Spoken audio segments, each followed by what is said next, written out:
don't need it. I don't need it. I don't need it. I need it!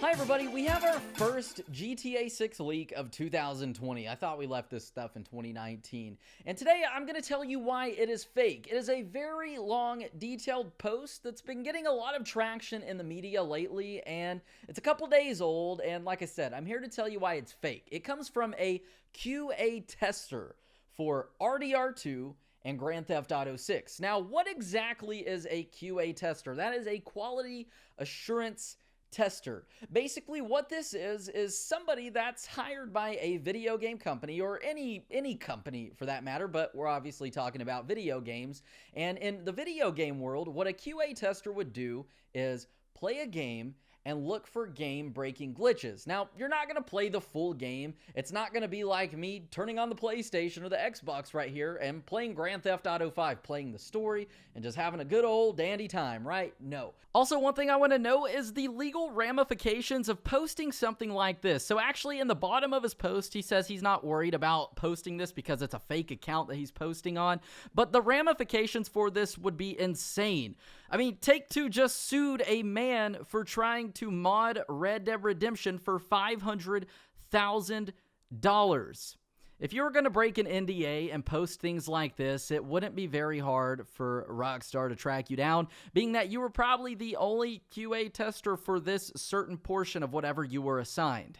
That's not what a QA tester is going to do. A QA tester is going to look for game-breaking glitches, maybe like the swing set glitch from GTA 4. We're going to find that. Or when it comes to, say, dialogue in certain missions, different outcomes, say like in Fallout, when you have the option to reply with answer A, B, C, or D, you know, we're going to look for game-breaking glitches and things like that within the game. We're not just going to be playing the game, and that's essentially what this very long, detailed post is saying, and right off the bat, it's fake, but some people still seem to believe that this could be real because we're all so desperate for Grand Theft Auto 6. So if you enjoy the video, please give it a thumbs up. A little love goes a long way. Also, check this out. A GTA pisswasser in real life. I think I might have showed this in a video before, but it's really cool. It expired in 2009. It's real beer. I'm not going to drink it. It's really cool, really rare GTA promo item. Anyways, let's go ahead and talk about why this is fake. Also, I just want to say for the people who aren't even watching the video and they're already typing their comments, Zach, you're stupid, this is fake and clickbait.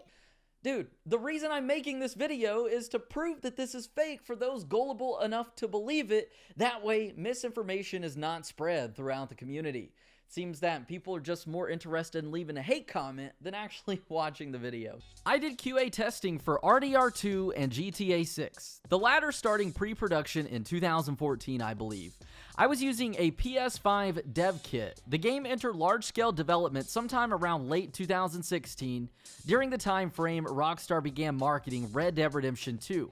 Half the studios went full force on RDR, and the other half on Grand Theft Auto 6. So, right off the bat, this is a dead giveaway that this is like 100% fake. And simply because, why would a QA tester, a quality assurance tester, somebody hired by Rockstar Games to look for game-breaking glitches in whatever title that they are producing, why would they know so much about what the different Rockstar Games studios are working on? That just doesn't make any sense. Also, starting with RDR2, every Rockstar Games office basically works on the game. There's no different branches like Rockstar San Diego, who originally made the original Red Dead Redemption, Rockstar North with GTA.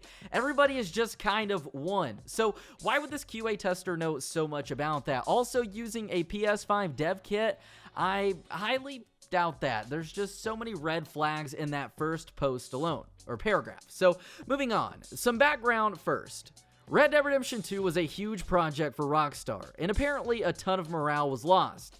The game makers weren't even sure if they were making a game that was fun to play, as the studio heads kept pushing everyone to incorporate all of these state-of-the-art, immersive qualities and attention to detail, especially in the wildlife and visuals department. Overall, RDR2 was a daunting project that sucked the soul out of just about everyone. However, the Rockstar guys were pretty adamant about returning to the series and revisiting the Vanderlinde legacy, they like to call it. They were very fond of the story and had created for Arthur Morgan. It was essentially their sole game, but RDR2 was also sort of seen as a test mule for Grand Theft Auto 6.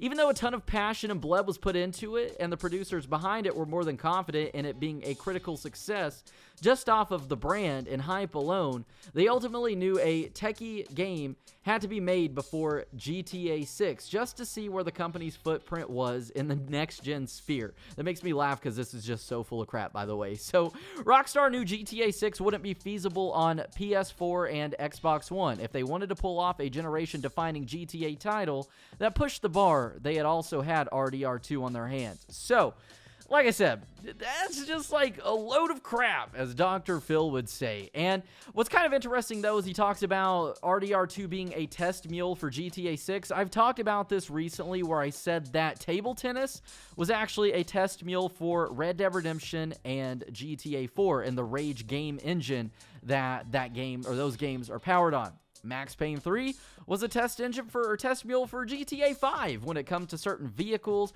graphics, things like that, and dynamics. And now, could RDR2 be a test mule for GTA 6? Yes, but logically, from a non-developer standpoint, from just some random guy on the internet like me and you with no experience in developing games and things like that, you would think that every single game is going to be a test mule for the next game because they're going to build on top of their previous title every single time.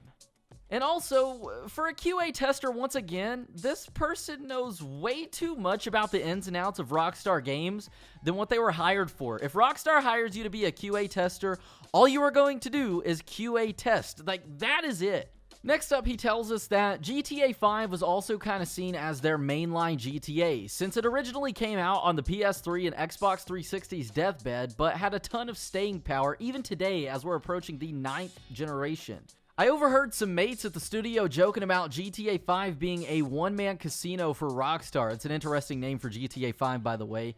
The game that just keeps giving. Anyways, RDR2's engine is sorta a precursor to GTA 6. Of course, Rockstar is going to build on to their past titles.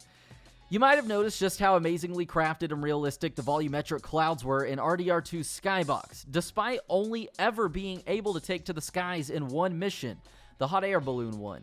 This is because GTA 6 is reusing and building off of the skybox in RDR2, since the game has a heavy emphasis on air travel. I've flown a military jet in the game called the Sun Siege, and the world from above is truly a marvel. What Rockstar has managed to achieve is extraordinary and will push the open world genre to unseen limits. It almost felt like a privilege being able to play the game. It is. You're a QA tester, right?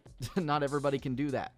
Even in an unfinished state, before the world is ready to experience it, the game on the ground level is still in early stages and wasn't all that pretty. I can only imagine the final product though. All the main roads and streets were laid out, but not everything was completed or fully detailed. Lots of bland geography here and there. The artists still have a lot of work to touch up on. But the map is huge, stupendously huge. Hence the game's emphasis on air travel. It makes GTA 5 look like a schoolyard playground. There are an array of atmospheric effects that bring out the life in everything. Light pollution, hurricane winds, morning fog, etc. I've never seen an open world game this realistic before. Now, once again, I just want to go back to the fact that he said he overheard mates at the studio joking. When I imagine a QA tester, and like I said, I don't know anything about the QA testing as far as where they do it, what's going on, but obviously you're under heavy NDA. My guess is that you probably go into a studio, even if you go into a studio, once a month, or you go there 1, 2, 3 times, or you're there for 14 days doing work, but you're in a room by yourself, you're not talking to anybody, you're not making acquaintances, you are in your section, which is QA testing, the developers are over here, it's not just some normal 9 to 5 on a smoke break, yes, I'm sure working for Rockstar is a normal laid-back job, but at the same time, you're not just gonna go in here and make friends, there's just too much risk with all of that, and it just doesn't make sense. So, moving on, the map. The playable game territory encompasses 2 major cities. Carcer City, which is sort of this dirty East Coast area based on Boston, Massachusetts, and Vice City, based on Miami, Florida. So, for those of you out there who are kind of novices to the GTA series and Rockstar Games, Carcer City is mentioned multiple times in Grand Theft Auto, whether it be in Vice City, whether it be in GTA 5 with Michael saying that he robbed his first bank in Carcer City, 88 on the outskirts of Carcer City. Carcer City is also the location of Manhunt, another very popular Rockstar title. Every individual county is named as well. I can't remember the names right now. I think Scout County was one. The game is also divided into 3 states. I spent more time in Carcer since I found it to be the more interesting city. It is, however, easy to get lost in since a lot of the roads are so spirally and don't always follow the classic grid pattern. The satire surrounding some of the historic U.S. landmarks I discovered got a laugh out of me. I've encountered some deviant statues in the Charleston knockoff area. I was told a historic tour would be a side attraction in the game. I also fast traveled via a blue train which took me to the airport area. There's also an abundance of towns, shanties, waterfronts, suburbs, hideouts, and wilderness between the 2 cities, and a military base in the Florida region where I stole my jet, the Sun Siege. Remember, that's also one thing I want to mention, and as far as that goes, being that you're a QA tester, you're not going to have any information regarding probably vehicle names, characters, which we're going to get to in a moment, and much more. So that's just a dead giveaway that this is once again fake. I did a couple flyovers, but I didn't get to digest the map in its entirety on foot. If you fly up high enough, you get this atmospheric bloom effect. Think Google Earth. The countryside sort of transitions from a Massachusetts-esque farmland and seasides. Fishing is a minigame, didn't get to play it. Stretches of red oak forest and freeways treading through the fields and towns, to a marshy grassland, and eventually a swampy Florida countryside, not unlike the bayou from RDR2, just way bigger and less misty. It's a very long and gradual transition between the 2 cities, but it's a little awkward traveling from Boston to Miami without any other major U.S. cities in between, save some small towns. It's still well realized even in an unfinished state. There are also small chunks of islands based on the Keys, dubbed the Chain in GTA 6's world, connected via a long highway based on the 7-mile bridge. I had lots of fun trying to survive a cop chase while crossing the entire bridge, which is really only like 2 miles long in the actual game. The aesthetics of Vice City's area is very similar to the Bayou and Guarma from RDR2. Again, think test mule. Now, what's funny is that this is a really new post, and I actually made a fully detailed post regarding this over a month ago. So I kind of feel like this guy might have stolen what I made on my post, which was actually very popular on Reddit. The water effects are on par with Sea of Thieves, just stunning. There is underwater exploration as well, but I didn't spend too much time below the surface. Overall, the map design is the most authentic yet in a Rockstar game. It doesn't feel as gamey as RDR2 or GTA 5, where biomes felt compressed next to each other. They really went all out, and it shows. I felt very overwhelmed exploring such a huge and richly detailed game world. I can't even remember everything. So many roads and huge spaces, it'll take many long hours to memorize this map without relying on the radar. Now this is where things get a bit hypocritical, and I feel like we're going to catch this guy in his lies. I didn't get to play any mini-games or story missions. In fact, I don't even think the character I controlled was the actual protagonist. He looked like a generic NPC model, no voiceovers or lines, just an avatar to explore the world and test the game with. Okay? Makes sense. That's what would happen when you're QA testing. This isn't to say the story isn't in the works. It's well into production. I just didn't get to play any of it. I do know that multiple protagonists are a thing. 2 of them might be siblings. One of them is an undercover cop or something. Think Departed movie. Apparently, the groundwork for the mission design has been completely revamped. You can permanently abandon some missions or take different routes that sprout different consequences. Each protagonist can manufacture their own story beats, but in the end, the overall storyline will stay intact, so it's somewhat linear. Missions are mostly set-piece based from what I've been told. Again, I didn't get to play any story missions, but a fellow tester gave me a basic outline for it. Okay, so that's where I'm just going to stop here and basically say that that's where this is all a load of crap. So a different tester was telling him about what he's doing. That just doesn't make sense. Being in here in QA testing for a game is like going into Area 51 to work on a UFO. You're not going to see the whole UFO, the inside, the outside of the UFO. If you're there to simply screw in a flathead screw onto the left quarter panel or whatever of this flying saucer, that's all you're going to do. You are not going to see the inside of the UFO, the outside, the underside. You're going to screw that piece in, do your job, and you're going to leave. And that is it. So he's going to say and give us information on a story to Protagonist. One's a cop. He doesn't know names, this and that, but he know the name of the Sun Siege jet. That right there is a dead giveaway. Now, one of the last things, and I'm going to skip ahead here to the very bottom, is he said, final impressions. Really feels like Rockstar's ultimate game. A game so big and realistic that they could retire in peace and never have to make another GTA.